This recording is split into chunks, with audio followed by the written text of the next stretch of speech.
म्हणजे पेट आणि wild animal सगळे काय शेवटी ॲनिमल्सच आहेत. मग today is world animals day. आज काय आहे? Today is world animals day. Animals are our friend.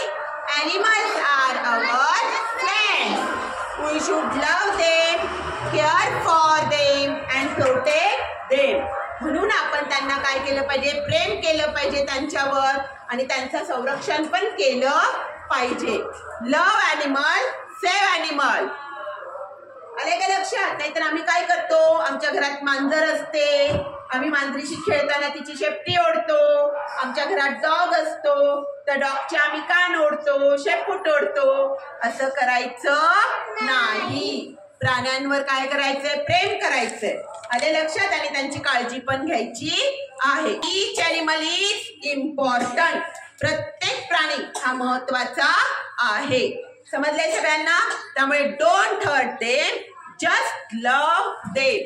त्यामुळे त्यांना इजा पोहोचवायची नाही, त्यांच्यावर प्रेम करायचं. कळलंय सर्वांना? Respect nature, respect animal. Understand all of you? आज काय आहे? Today world animals day. Say all of you, today is world animals day. मग लक्षात आले सगळ्यांच्या?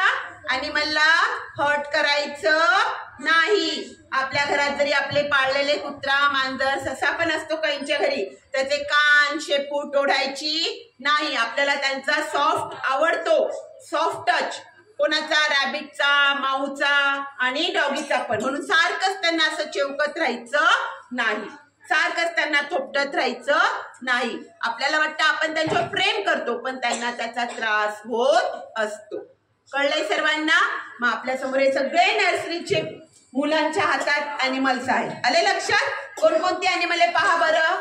Rabbit, giraffe, rabbit, cow, horse, ox, dog, deer, then goat, then camel, then cat, lion, monkey, and sheep, and buffalo. Understand? सगळ्या प्राण्यांपासून आपल्याला काही ना काही उपयोगीच्या वस्तू मिळत असतात. म्हणून प्राण्यांची काळजी घ्यायची, त्यांच्यावर प्रेम करायचं. आलं लक्षात? लायन, टायगर हे जरी कसे असले ते मांसाहारी प्राणी आहेत, बरोबर आहे? ते मांसच खातात, परंतु प्रत्येक प्राणी हा तेवढ्याच महत्वाचा आहे. कळलंय? त्यामुळे सगळ्यांची आपण काळजी घेतली पाहिजे.